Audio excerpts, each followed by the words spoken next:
ओम नमः शिवाय। हर हर महादेव। शिव महापुराण अध्याय 29वां।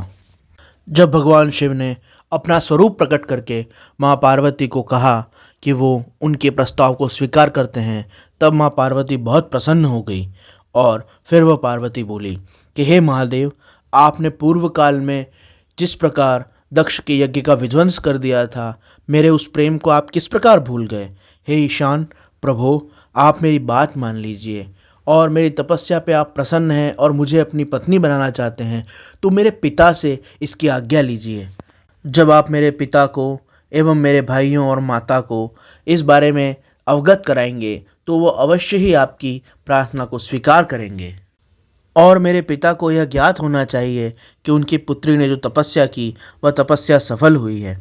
ऐसी बात सुनकर भगवान शिव ने कहा, तुम मेरी उत्तम बात सुनो।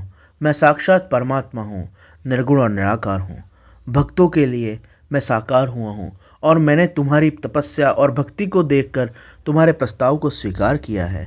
यह संपूर्ण जगत मायामय है, इसे मैंने केवल अपने संकल्प मात्र से धारण कर रखा है।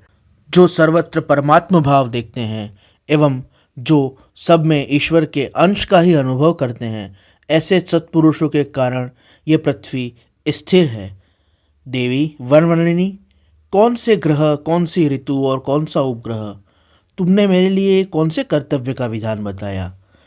तुमने कहा कि मुझे शास्त्रोक्त विधि विधान से ग्रहों की और देवताओं की पूजा करके विवाह का कार्य करना चाहिए, परंतु इस जगत में हमने केवल भक्त वत्सलता के कारण अवतार ग्रहण किया है।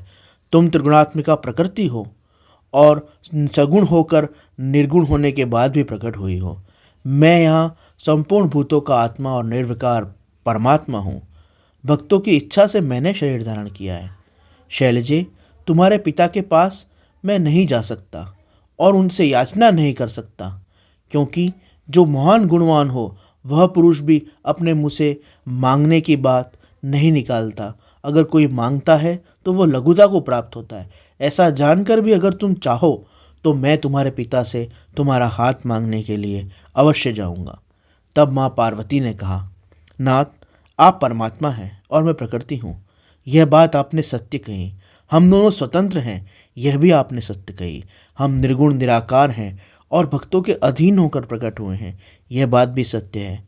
शंभो प्रभो, फिर भी आप मेरी प्रार्थना को स्वीकार कीजिए और मेरे पिता से जाकर याचना कीजिए, और जो ये विधि विधान और नियम हमारे कुल परिवार के हैं उसके अनुसार मेरा पाणी ग्रहण कीजिए। शंकर, आप मेरे लिए याचना करें। हिमवान को दाता बनने का सौभाग्य प्रदान करें। महेश्वर, मैं आपकी भक्त हूँ, अतः मुझ पर कृपा कीजिए। नाथ, सदा जन्म जन्म में मैं ही आपकी पत्नी होती रही हूँ।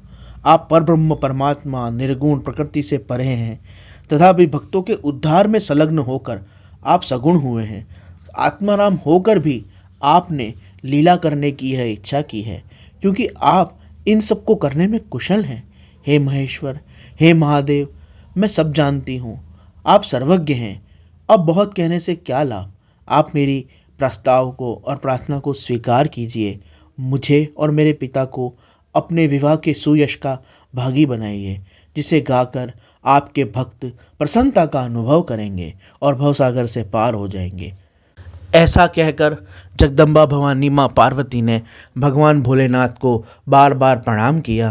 तब भगवान शिव ने उनका वह प्रस्ताव स्वीकार कर लिया और उन्होंने कहा कि ठीक है पार्वती, मैं तुम्हारे पिता से जाके तुम्हारे लिए याचना करूँगा और उन्हें मनाऊँगा। ऐसा कहकर भगवान शिव वहाँ से अंतर्ध्यान हो कैलाश पर्वत पर पहुँच गए।